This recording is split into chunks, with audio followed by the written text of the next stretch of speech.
എൻ്റെ ഒരുക്കം ഈ ഒരു പാതി വഴിയിൽ എത്തിയപ്പോഴാണ് എനിക്ക് ആ ബോധം വന്നത്. എന്തായാലും പോവല്ലേ, ഒരു മിനി വ്ളോഗും കൂടെ എടുത്തേക്കാണ്. അങ്ങനെ നമ്മൾ ഇന്ന് എമ്പുരാൻ കാണാൻ വേണ്ടിയിട്ട് പോവാണ് കേട്ടോ. ഫിലിം ഇറങ്ങിയ അന്ന് മുതൽ ഞാൻ വെയിറ്റിംഗ് ആയിരുന്നു ഇതൊന്ന് കാണാൻ പോകാൻ വേണ്ടിയിട്ട്. അല്ലെങ്കിൽ എല്ലാത്തിനും അതിൻ്റെതായ ഒരു സമയമുണ്ട് ദാസ എന്നാണല്ലോ.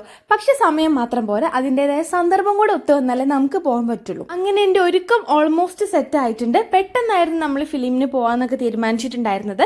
അങ്ങനെ ഇതാ 2:30 ഷോയ്ക്ക് ഞങ്ങളിതാ ഇറങ്ങാൻ പോകുന്നത് 2 മണിക്ക് ശേഷമാണ് കേട്ടോ. കുറച്ച് ദൂരം പോകാനുണ്ട്. അങ്ങനെ ഷടപടേന്ന് ഞാൻ ഒരുങ്ങിക്കൊണ്ടിരിക്കുകയാണ് കേട്ടോ.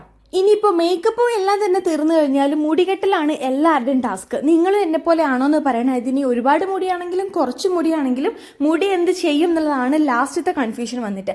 അതും പിടിച്ച് കുറേ നേരമൊക്കെ നിന്ന് നോക്കിയിട്ടോ. ഓപ്പൺ ആക്കിയിടണോ ഓപ്പൺ ആക്കാണ്ടിടണോ, എങ്ങനെ ഇട്ടാലും എനിക്ക് കണക്കാണ്.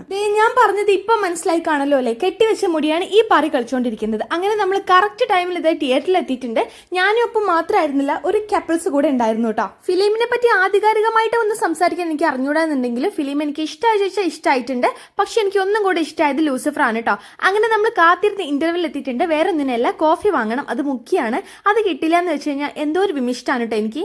ശേഷം ഫിലിമൊക്കെ കണ്ടിറങ്ങി നമ്മൾ വീട്ടിലോട്ട് പോവാണ്. അതിനിടയ്ക്ക് നമ്മളൊന്ന് ചായ കുടിക്കാനായിട്ട് നിർത്തിയിട്ടുണ്ടായിരുന്നു കേട്ടോ. ഈ കാണുന്നതാണ് നമ്മുടെ പ്രകൃതിയും രമണിയെല്ലാം നിറഞ്ഞു നിൽക്കുന്ന ഒരു സ്ഥലം. നല്ല ഭംഗിയുള്ള സ്ഥലമായിരുന്നു കേട്ടോ. ശേഷം വീട്ടിലെത്തിയിട്ടുണ്ട്. സ്കിൻ കെയറും കാര്യങ്ങളൊക്കെ കഴിഞ്ഞു. ഇനി ഉറങ്ങണം. അപ്പം അത്രേ ഉള്ളൂ. ബൈ.